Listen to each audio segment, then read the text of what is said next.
Tonight, we present, as part of our annual collaboration with the Fort Worth chapter of the American Institute of Architects, the renowned Carol Ross Barney, who is, I thought might be somewhat intimidating, but not at all. Lovely, lovely woman to talk to. I'm looking forward to this.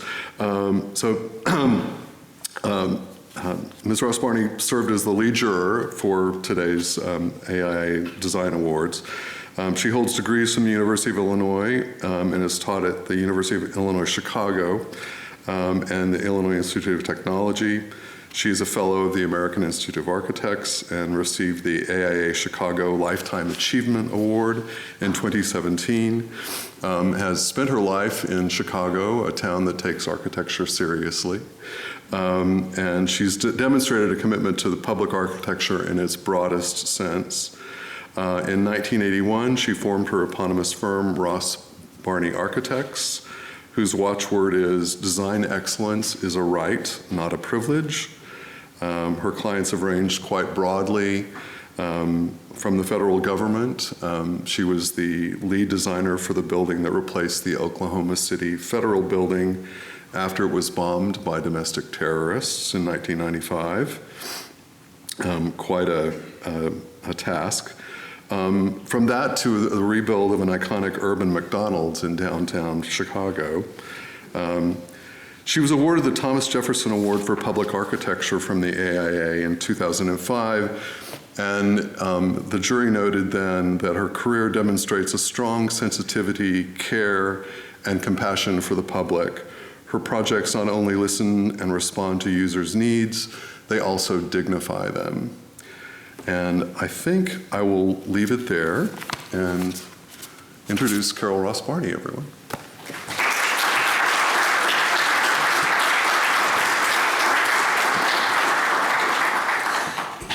Thank you so much, and thank you for the invitation to be here today. I really enjoyed today, and I commend you on the work that we saw. Architecture is tough business. It's hard to do good work. And so it's always great to be here to celebrate architecture and architects. But today I'm not going to really talk, well, I am going to talk about architecture, but I'm going to talk about architecture that may not always be thought about as architecture. I'm going to talk about the spaces in between. I'm going to talk about making cities and the infrastructure that oftentimes we're responsible for, and I would advocate we should be more responsible for. I am a Chicagoan. In fact, I was born in the city the year of its highest population. It hit 3 million people. And this is a picture from not the day of my birth, but the year. The population of Chicago is 3.6 million. This is a picture that was taken by Stanley Kubrick. Before he was a famous film director, he was a photographer, and he did this amazing, gritty essay about Chicago and how it looked. At this point in time, 29% of the world's population lived in cities. And Chicago at 3.6 is totally amazing, because this is 1857 Chicago, so this is less than 100 years earlier. It's like 90 years earlier, or 83 or whatever. And the population of Chicago is 5,000. And Chicago is, I think if you look at the history of urbanism in the modern era, Chicago is probably the poster child. This shows Dearborn and Randolph, if you're Chicagoans. This is in 1900, so the one I showed you before is 1857. This is 40 years later, the population, 5,000. Now the population of Chicago is 1.7 million. 14% of the population of world cities live in Chicago. 14% of the world's population lives in cities, and there are only 5 cities in the world that are bigger than Chicago at this point: London, New York City, Paris, and Berlin. Chicago's 5th. That's from 5,000 people. So Chicago's sort of the poster child, like I said, but what we're witnessing at this point of the 20th century is a move to cities that's unprecedented in human history. It's a new way of living, and it depends on good design, and it depends on architects. Chicago, this is the Burnham Plan from 1909. I think Chicago was exemplary in a few other ways.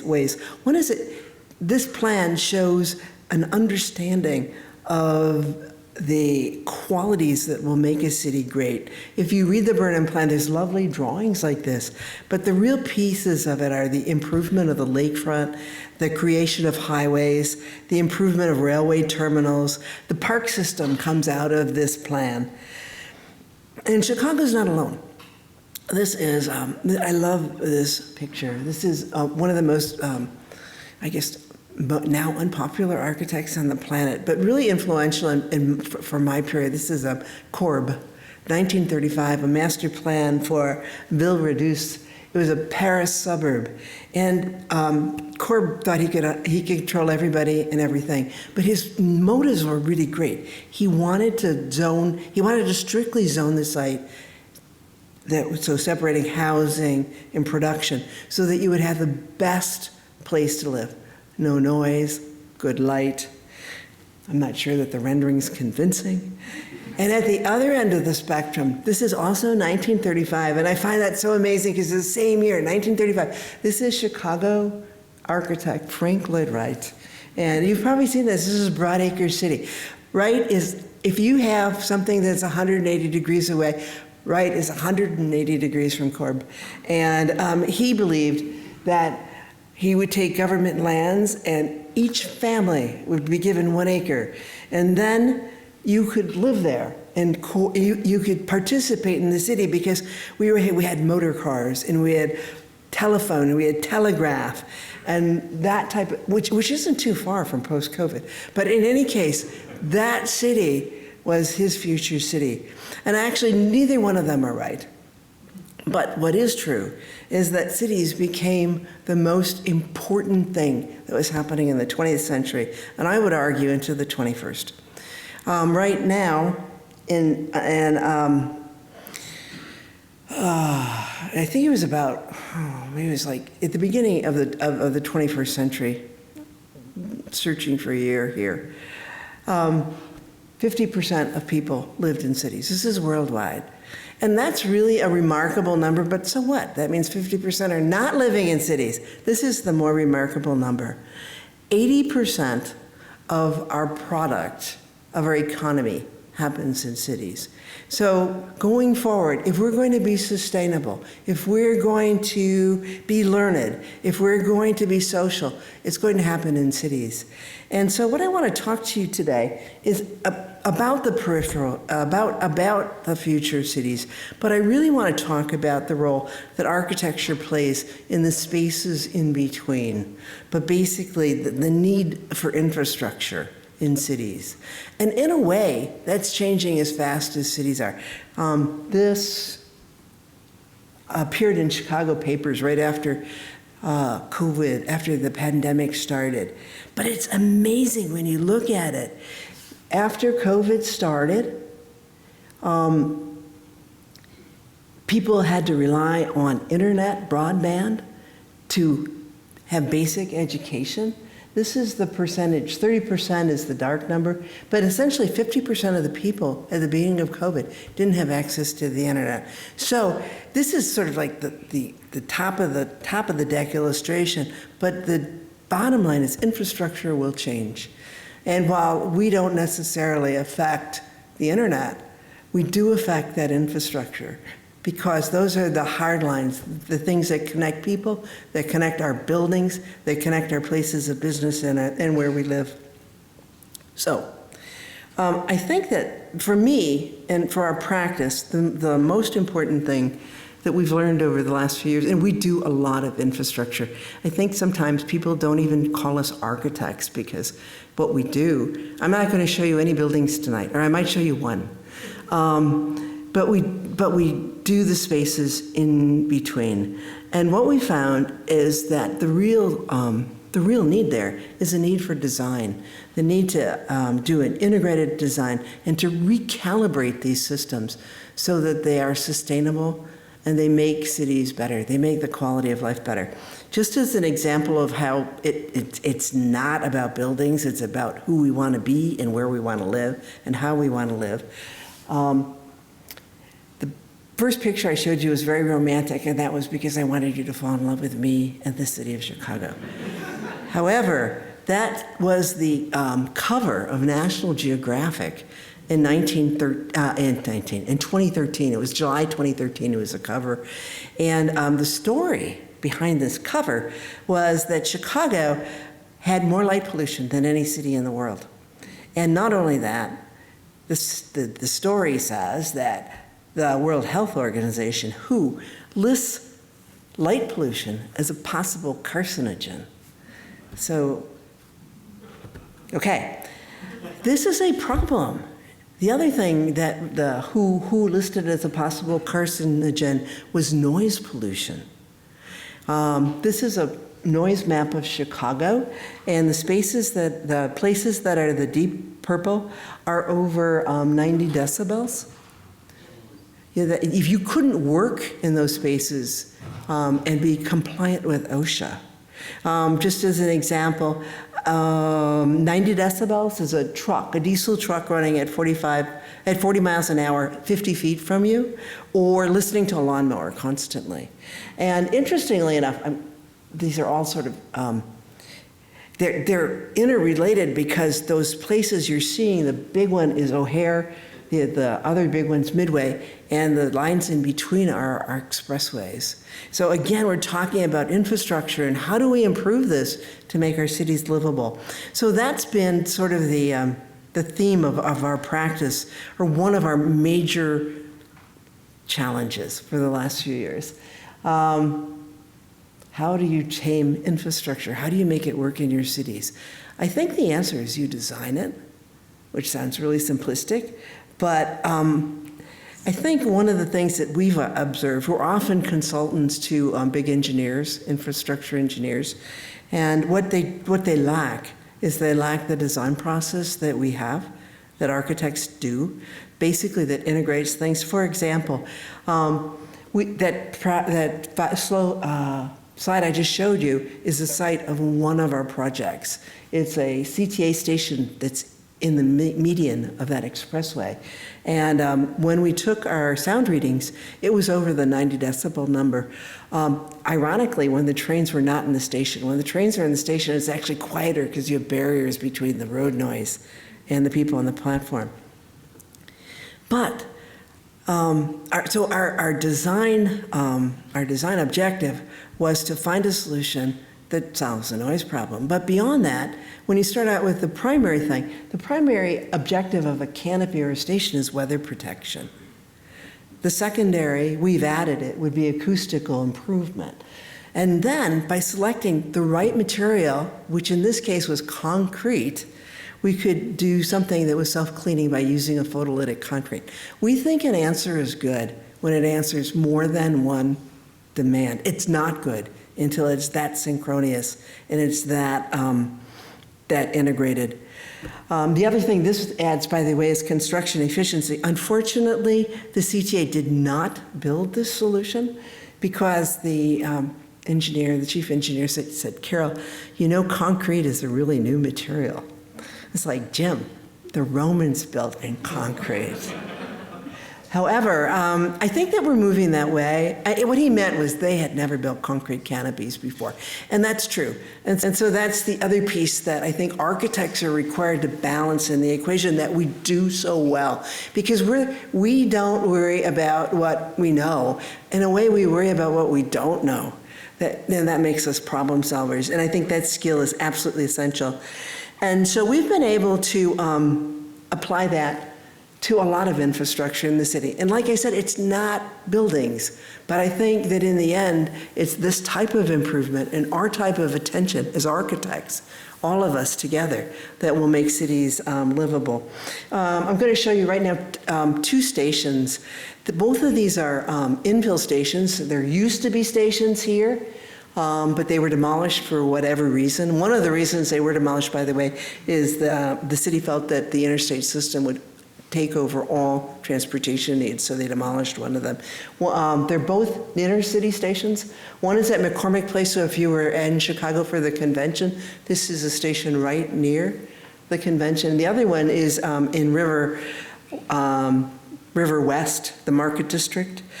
They have similar histories because they were both stations that were really close to the city but abandoned in the 70s and 80s. In fact, one of them, the Cermak McCormick Place station, was one of the oldest stations on the line. Originally, it was served by steam engines. And the other way they were similar is because they were close to the city, the area that they were in was disturbed. It's almost like, you know, when you have an empty lot and it's fallow, the area around the city had become, it was changing. And the original functions that were in these parts of the city had moved on. The Fulton Market had not really functioned as a marketplace for a very long time. And at McCormick Place, that area had been in flux for a very long time. In fact, that used to be the red light district of our city. Now, CTA has,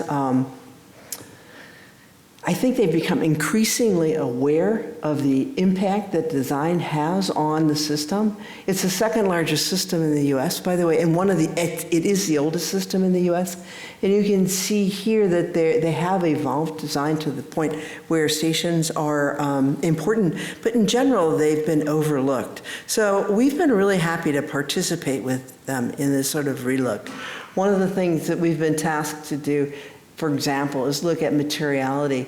At the top, which is Morgan Station, you can see the use of polycarbonate as a canopy. I mean, sometimes we do such mundane things. Polycarbonate wasn't permitted by the Chicago Building Code as an overhead material. That's how archaic our building codes can be. And sometimes it takes your thoughtful efforts to show how a material is useful and economic. And actually, when you put it in place, to have a daylit platform, it's amazing. So one of the things we've done for the CTA, by the way, we've done probably about 30 stations at this point, and we have a working relationship that goes back about 25 years with the CTA. And in that time period, we've been able to introduce new materials and new ways of looking at stations. The sites were really different. They're both infill stations, but Morgan, which is the one you're looking at now at the top of the screen, it was an elevated line and it had no adjacent site at all. It had side platforms, which is really important in understanding how it works. And so we had to find an area to pay the fare. And the only place we could find were the parking spaces below the track. So you can see we're actually building a station in the space of 3 cars. So that's one type of challenge, building in an existing city. For the Cermak McCormick Place station, which is the bottom set of diagrams here, we had more room here in terms of where we could place a station because the entire ground plane was available to us. We could put the station at the bottom. It has a center platform. The only thing is the right-of-way from when the station was built had shrunk. You can see our right-of-way lines there. We needed so the widest platform we could get would be 14 feet. If we were building a new station for that function, it would be about 24 feet.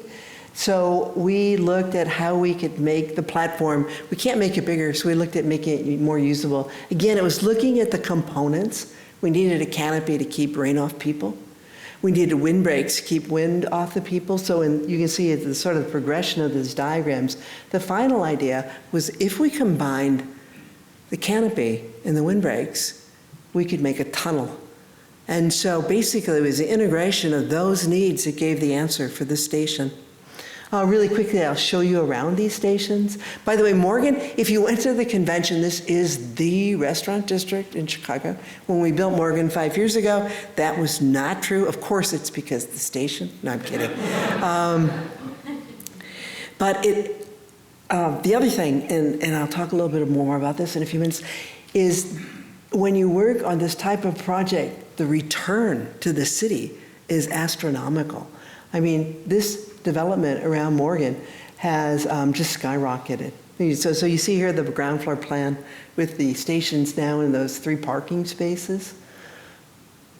That does create some problems, but problems, we look at them as opportunities, and they're solved when they're integrated. So you can see here that not only do we have the station in a 3 parking space spot, we also have access to those platforms. I'm going to go rapidly to Cermak. This is Morgan. The other thing that one of the things about CTA that's really interesting is over the years, we've developed a vocabulary. The vocabulary is, I think, beautiful. We use a lot of stainless, a lot of glass. That's like the primo materials of architects. But that's not why we got to use them. We got to use them because they matched the functional and maintenance goals of CTA. The only thing they do to these stations is they power wash them. And those are ideal materials for power washing. So here you can see we're using a perfed stainless over glass because it prevents graffiti, and especially graffiti by etching. So anyway, it's a very interesting development. We did that actually about probably 15 years ago on one of our first stations, which was at Fullerton Belmont, and it's become a standard across the system. The second station in this family that I'm showing you just to contrast how the solutions can be the same but very different is the Cermak McCormick Place. And for this one, we do have a grade level pay. So you actually pay and then you go up to the station. But because the site was so small, we barely had construction access. By the way, these are both built over active train lines, which means that to build anything, you either have to do it in the few hours that they can close the CTA, which isn't many, or you have to flag during the operation, and that's very expensive. It adds to the construction cost. So we had hoped, and we only have so much control in the specifications and drawings, we had hoped that since we had done this design that obviously could be really unitized, it's a thing that could be built in pieces, that the contractor would recognize it. They did, and they basically shipped these assembled arches to the site and erected them over the in-service train lines. So sometimes, most of the time, I believe, necessity and the integration of needs will create beauty. We use perf on this too, but in kind of a different way. This is not perf over glass. It's just perforated metal. To do this, what we did, change a small canopy into a lot of area. That's sort of a no-no when you're doing economical design. However, we found that we could do it with perf only and not any additional glass. What we did is we tested the size of the perforation to see when the tensile, when it basically prevented rain from blowing in. And when we got to that size, we had a range of sizes. What we did then is we started cutting views out of the perf. And so that is the pattern, the sort of the spiraling pattern that you see. But each one of these is a laboratory. They're same, they're very much the same, but they're very different. But the important thing, and I think what we as architects give to the project is the ability to look at all the pieces at once and balance them together. So, I think we're going to be thinking about infrastructure in a different way going forward. This is actually from my apartment, and it's fake. This is a real rush hour before COVID, and that's Bike the Drive. But when you look at it, you say, why not? Why can't I use infrastructure that way? And so a lot of our projects have done exactly that. Since 2000, we've been working on the Chicago Riverwalk. Also, if you got to the convention, I hope you could see it. This is what it looked like when we started. I'm a Chicagoan. I spent my, I must have been like a freshman in college. I was a paste-up artist for catalog order house that had offices right on the river. The most exciting thing is we'd watch bodies sort of pop up at various parts of the summer. The river was disgusting. This was Chicago's back door. And this is the river today. If you just were there 15 years ago and then you're there today, it's extraordinary. But there's a lot behind it. And I think it says a lot about cities and where we need to go. The river is one of the most important things in Chicago. The reason that Chicago was such an important city, why it was the fastest growing city that history ever knew, was because of its location. This shows the voyage of Joliet and Marquette. The year is like 1670. And they have been commissioned by the French crown to find a way from the Great Lakes to the Gulf of Mexico. They think there's a way. They've heard about the Mississippi, the big river, but they don't know what it is. So they put in at St. Ignace in Michigan, and they drop down into the Green Bay, and they portage from the Green Bay to the Wisconsin River, which is a big portage. They carried their stuff a long way. And the Wisconsin does outfall into the Mississippi. And when they got to St. Louis, they knew that city and they knew they had found the way, which was very important to the French because it basically tied their empire together at that point. And when they got there, they turned back and the indigenous people said to them, "Great job, guys, but you came the long way around."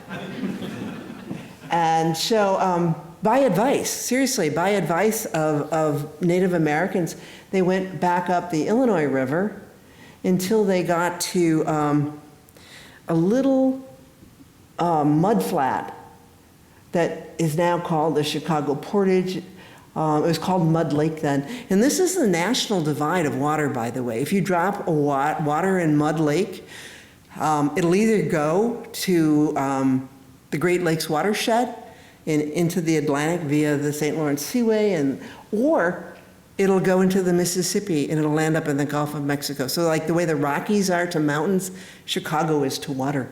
That was short. You could walk that one. It was easy. Anybody could do that portage. And so that's why Chicago became Chicago. In fact, Marquette was a Jesuit. He wanted to save souls. But Joliet was an explorer, and he writes in his diary that Chicago will be a great city. He doesn't know it's Chicago. He said, this place will be a great city. And so here is Chicago in 1820. It's a while later, we're 120 years later. And there's the first cabin, Jean-Baptiste de Sable. But it's right, Chicago takes off. This is the place where if you're going to manufacture anything, your materials come through here. So you make it there. And Chicago does become that great city that Burnham envisioned. The river doesn't continue to serve as the major conduit of industry. But Burnham, this is a drawing from the plan. He recognized how important the river was to the civic life of the city, and he proposed this two-level roadway, which is, that was Wacker Drive when it was built, and this amazing turning basin at the confluence of the river's branches. But it really goes pretty much unsaid and unheralded. In fact, early Chicagoans, in their zeal to be the greatest industrial city in the world and to make a lot of money, actually destroy the river environment. This is at Bubbly Creek, and that guy, this is where early, they were sending the meat from Fort Worth up to Chicago, and there they'd pack it. And this guy is standing on an island of carcasses and fat. And in fact, Bubbly Creek, the reason it's called that is because there's so much organic material buried in the bed of the river that methane still bubbles up. And so, yeah, we had a great river and it gave us a lot of service, but in a way we had completely destroyed it as anything but a transit way, and it wasn't used as that anymore. So it sat kind of really underutilized. In fact, when you think that, okay, so now it's not the 5th largest city in the world, but it's the 2nd largest city in America and the top 10 in the US. And in the middle of our downtown, we have a sewer. and we have a riverbank that's pretty unusable. Our very famous Trondheim Bastille Bridges were built, and they're fantastic. What Trondheim Bastille is French, and it means that the pin that holds a bridge is the trunnion. The Bastille's weight, and the Bastille swings under. So in that bridge house, the weight is swinging under. But the only thing is, you couldn't walk along the river then. The Trondheim Bastille was in the way. So this was sort of an abandoned piece of our existence. So in 2000, we got a commission to think about the river. We weren't the first architects. I'm really glad that under my watch it got built. But the great thing about being an architect is you get to see what other people, listen to what other people thought about. We think a lot of great things together. I learned so much from the people I work with now and people who thought about this before me. But anyway, we got lucky, and we were commissioned to do a master plan for the river. And we quickly learned that while you could do beautiful drawings like Burnham, that wasn't the problem. It was solving really hard problems. You couldn't walk along the river. And interestingly enough, this is what the existing condition was at that point. You had about 15 feet from Wacker Drive to the river on the lower level, and the lower level to the upper level is about 24 feet. So basically, we had to make a walkway on a piece of land that wasn't wide enough, wasn't connected, and was really 24 feet above where the people were. And so it turns out, I'm going to make a long story short, we looked at a lot of stuff, but the most practical thing was to build new land, to add an extension to that little piece of land. However, all navigable rivers and waterways in the U.S. are controlled by Congress. In fact, it's the 1899 Rivers and Waters, River and Harbors Act. It's one of the first environmental pieces of this law that's made U.S. aid. And it's basically to keep people from screwing around with the edges of rivers. So if you want to change a river, you have to go to Congress. And you know how you have projects, you say, oh my God, that project was so hard, it took an act of Congress. So the city went in and asked for an additional 25 feet of land. We'd build new land between the bridges and 20 feet under the bridges. And that actually that's the brilliance of the Riverwalk. I mean, I'm glad when people say, oh, it's so beautiful, Carol. But this is the brilliance. This is a solution that only architects can do. Anyway, the final project, you can see it here. We worked on this project for 16 years. The final phase was dedicated in 2016. And you can see it goes from Michigan Avenue on the east to the confluence. That was where Burnham drew his plan, there on the west. Never more than 25 plus 15 feet wide. And it's become really a major place for Chicagoans. By the way, in the end, we did theme the river, so to speak. But what we wanted to do is we wanted to look at what a natural river would look like. This isn't a natural river, it's channelized, but what would it look like? So the bridges do form these very strict rooms. So each room takes on explaining one of these river types. So just walking down, if you've been there, you saw this, Chicago's Vietnam Memorial. This was the first piece we finished. We finished this in 2005. Unfortunately, we couldn't build all of it till 2009 because that's how long it took the legislation to get through Congress. The next piece is called the Jetty, and you can see that this is one we start. This, by the way, was done this is phase 2. And phase 1, if you were there, you may notice that the dock wall is still very high. It's 5 feet. We wanted to bring that down, but the city they thought that was a terrible idea. People may dock their boats there. By the time we got to 2009, when we pick up the design, they think it's a wonderful idea. So here we've reduced the freeboard to where you can actually bring a boat up, and that, by the way, is one of the things that's paying for the Riverwalk, is parking fees for boats. The next one, the Cove, is designed for human-powered craft. It actually has a freeboard of 6 inches, so this was really extraordinary that we were bringing people that close to the river. That was a super big change for Chicagoans. The center block, which was built in the first phase, is called the River Theater. Our intention here, and the river walk is 1.25 miles long or something like that. We wanted to bend the city down, basically mitigate that 24 feet. So at this block, we built a monumental stair. It's funny, when we started diagramming the stair and trying to really get it built, we found out we didn't ask for enough land from the Fed. So we said to the project manager, can you go ask for more? She said no. But underneath this, this sort of opening to the city, we also wanted to create a forest on a theater. So underneath that, to give plants, and urban trees are tricky. Underneath that is all growing media for the trees. And then we also store stormwater so that we can irrigate those trees from there. Another thing, sometimes delays in projects are terrible. One of the things that was good about this project is when we did phase 1, LED lighting was super expensive and not available, really. By the time we got to 2009, it's available, and we were able to use it pretty inexpensively and as a real design tool. So now we're looking at phase 3, which was opened, phase 2 was opened in 2015, phase 3 was opened in 2016. The river remains unswimmable. One of the reasons is Chicago is built at a pretty low level. Basically, the area Chicago is built in is a swamp. It's a wetlands. And so when the city was growing fast and they were faced with taking care of all the sewage that the people were producing, they built a combined storm sanitary, which was remarkable because it was a type of sewer system so complete it hadn't been undertaken by another city. But sort of the Achilles heel, I don't know if they realized it then or not, was that it was combined. And so Chicago still struggles with that. And so outfall from our sewer system is always combined in the loop.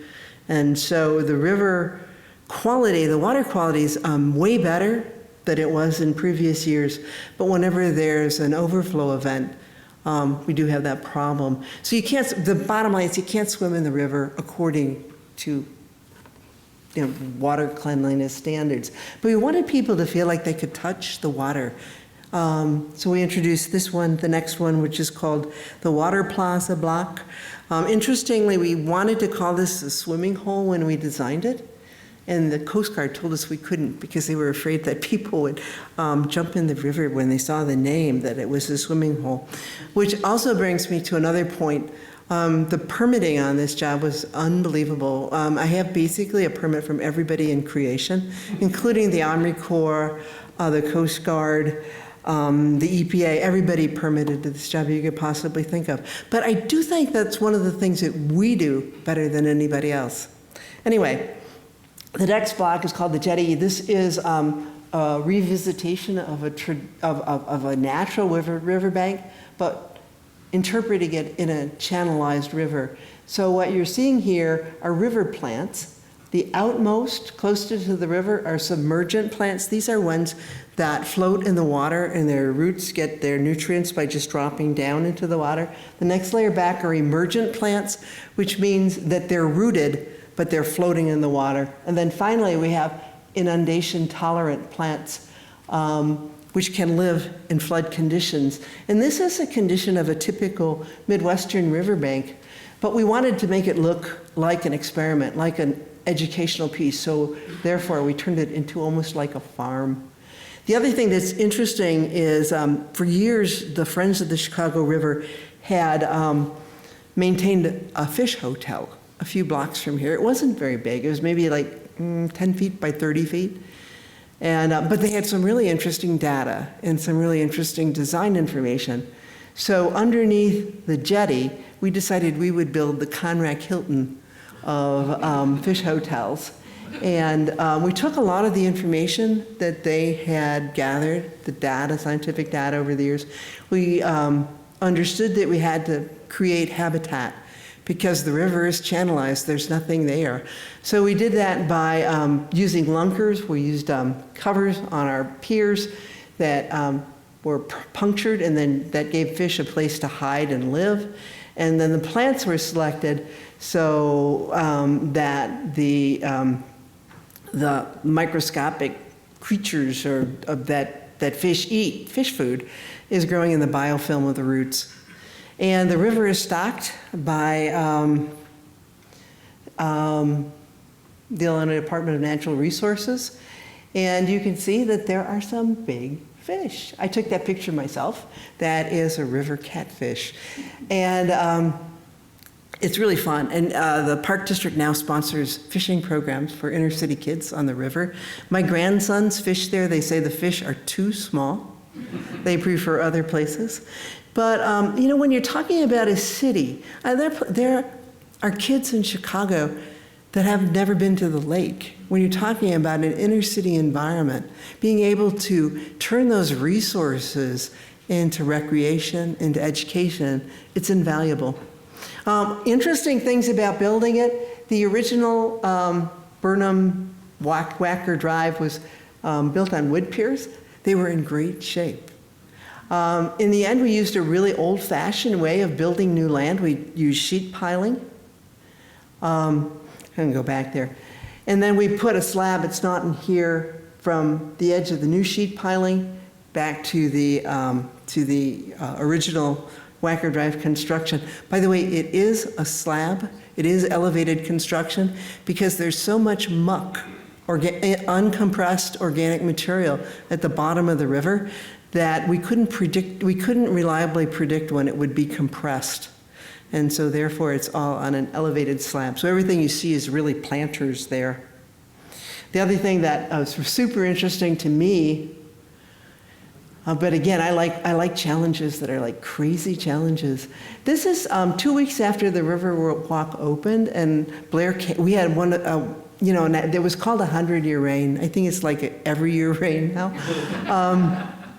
Anyway, but Blair came, and the architectural critic from the Tribune called me. He said, "Oh my God, Carol, is that a design error?" No, it wasn't. In fact, the city uses the river as stormwater storage. So everything we designed had to be designed to be submerged and cleanable, again by power washing, within a very short period of time. So the river actually floods. You can see it floods up to where, if you were there, the shops are. And then they open the locks to the lake, which is sort of like the fail-safe, but also the terrible thing to do. But anyway, so the design is created. I mean, I'm glad that people think it's beautiful, but the beauty to me is it creates lots of answers, and it uses answers to answer other questions. And it's become super popular. It's on my expectations. When I started working on this, I have to admit that if I had told, I'm a native Chicagoan, if I told my mother I was going to go sit by the river, she would have thought I was crazy. But it's become the center of Chicago life in a way. Blair also, even though he thought it was a design error, he called it Chicago's new coastline.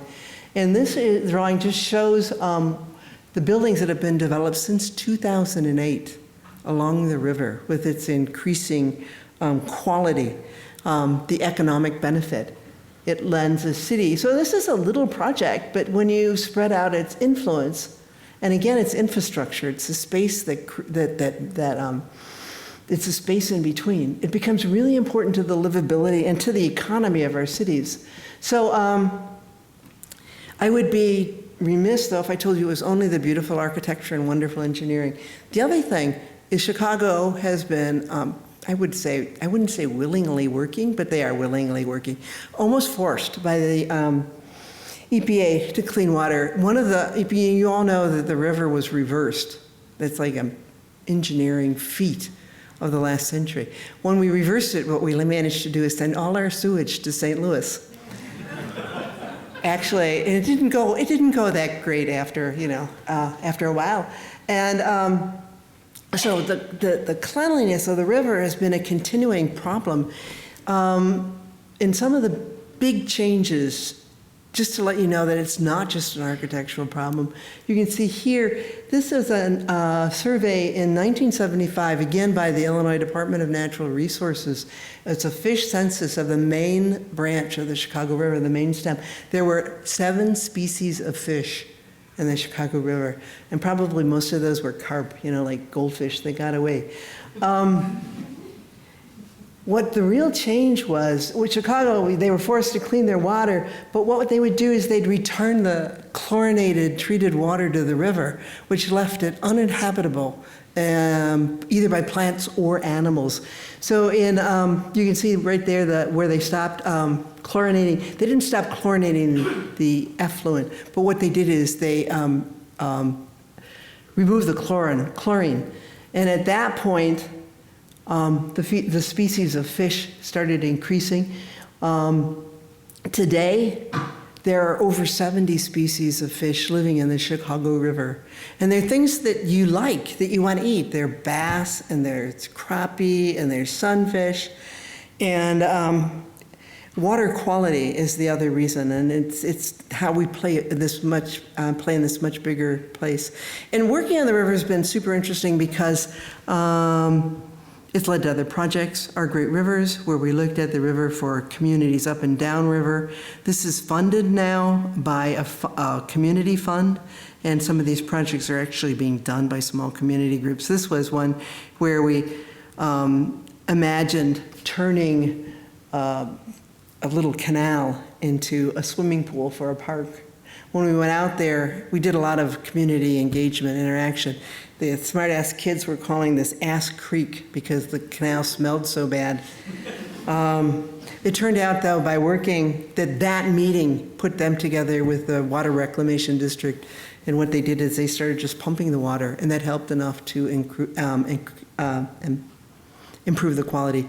Another project, we do some of them as white paper, like we didn't get paid for this, but the Riverwalk's so crowded now, we suggested that we take some of the lanes of Wacker Drive and turn it into a river park that would support the Riverwalk, lane reduction, park creation, and create this green necklace that would accentuate and support the Riverwalk, which is so important to other people, to people's lives. We also suggested a bike lane because people are riding on the Riverwalk and it's very dangerous. Anyway, but the other thing that we've learned, especially since COVID, is sustainable environments are really important. But the other thing that's super important is the idea of equitable environments. The working word here is talk to everybody. And so I'm going to really quickly show you a project. I promised not to show any buildings, so therefore this is another project that we did that's a park in Northwest Arkansas, in Rogers. And this park, the center of Rogers, it's so funny because this project was paid for by the Walton Family Foundation. And the reason it happened was because of the big box stores that are on the edges of towns. But there's a real need, especially in mid-sized cities like Rogers. Rogers has a population of about 100,000. It's part of Northwest Arkansas metropolitan area, which has, I think, 500,000 people now. It's one of the fastest growing statistical areas in the US. But in any case, their downtown had been this working rail yard, and it never really supported a community center. So we were commissioned to look at it. We started out by asking people what they thought. Engagement has become a huge part of our work. If anybody's looking for additional services to grow in your office, this is it. Because it's a win-win. It makes communities active in the creation of design, creation of improvement in their towns, and it helps you get the best design data that you'd ever want to have. We have developed a whole toolbox that includes electronic surveys, in-person meetings. In this case, we wrote the program actually from the city didn't give us a program. We wrote it from what people asked for. And it happened at a lot of different levels. What you're seeing here is a little group of merchants who have businesses in the downtown. The railroad that goes through the middle of the town, by the way, is it's a woman-owned railroad. I think it might be the only one in the US. I think that's so cool. It only hauls freight. There's probably a dozen freight trains that go through there. So we necessarily had this bifurcated downtown. So our design efforts were akin to the Riverwalk, that we wanted to create a series of related experiences, but they had to be authentic and they had to be understandable as part of Rogers. So this is our final plan. You can see that we created a public walkway that, this bottom of the screen has their historic downtown. So we've created a park that runs along that. It's called Frisco Plaza. Then in the upper part of the screen, we created a children's play yard. And the final piece of the program is a performance venue. And this park literally has a train run through it. And it's kind of crazy, like, you know, during, I don't know, a dozen times a day, you stop, the train blows its whistle, you get out of the way, and it goes right through the downtown. So we decided that to be authentic, and actually the people told us this, we had to celebrate this. So the park is themed along this train. You can see here, the children's play yard actually has, in the background, you see water stops that are water play areas that are modeled after the old water tanks that would fill the freight trains. And in Frisco Plaza, we realized that it had to be more civic and probably more respectful of the urban grid, but we created picnic tables that moved on rails. So they could get together and they had, it's not a White dinner, it's a Rogers dinner where they push them all together and hundreds of people can have a picnic at the same time on the Rogers picnic. And then the performance venue, what we did here is we recycled a farm implement store. That's the back house, the green room. And then we just created a sheltered area. And they have car shows. They have a very active music festival.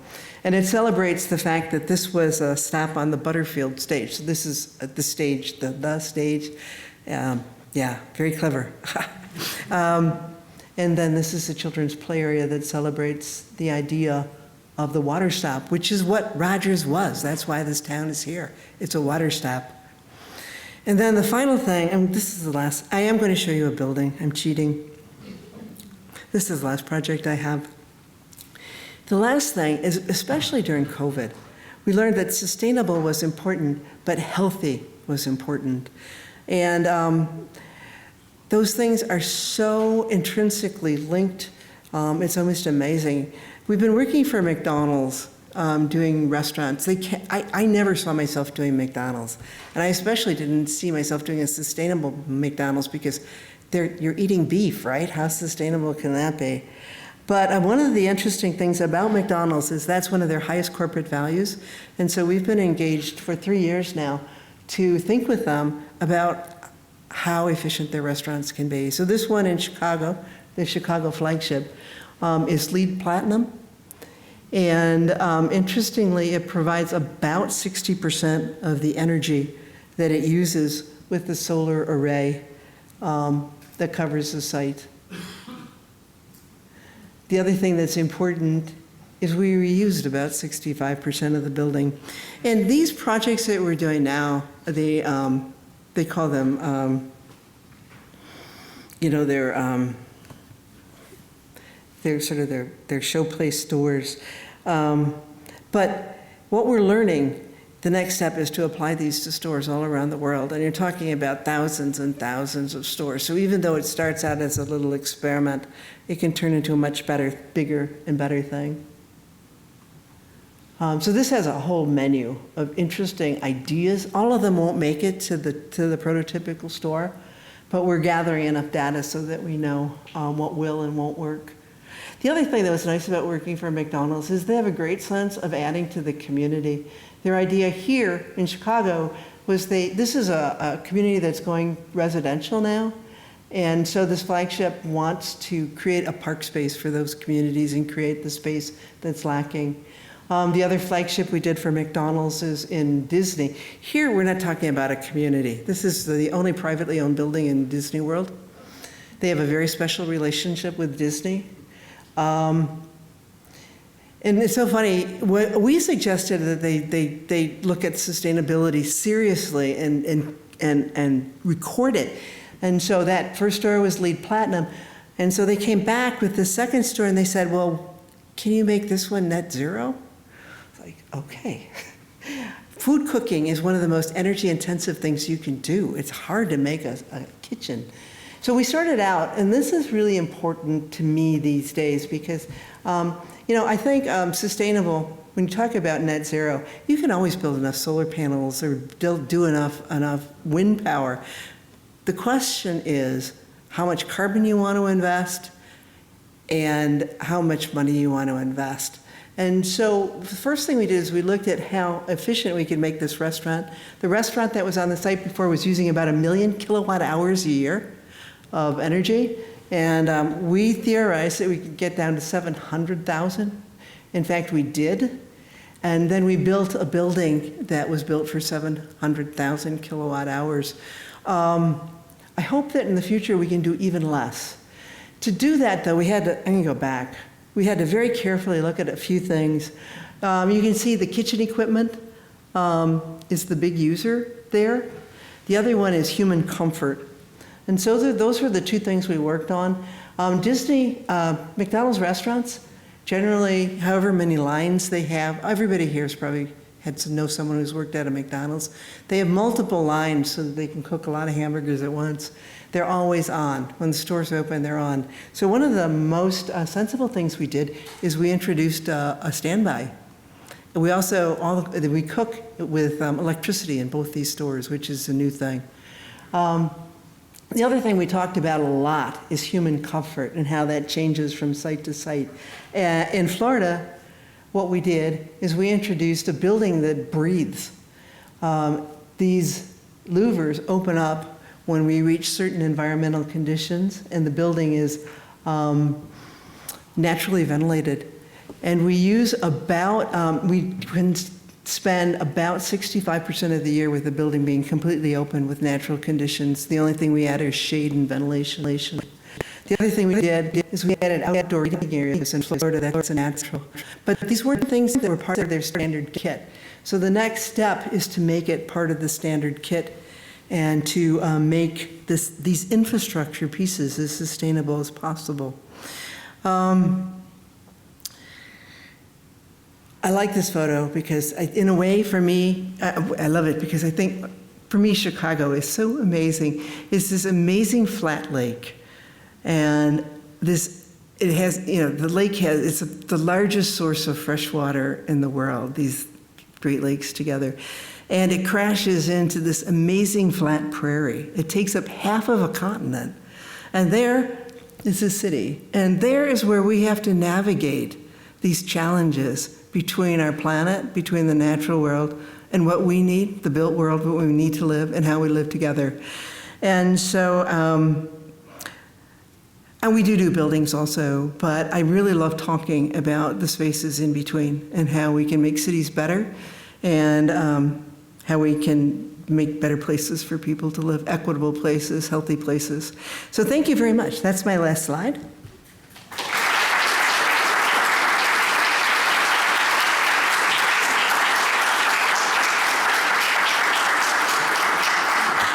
We were only supposed to go an hour, but if anyone has a short question, it's 55 minutes now.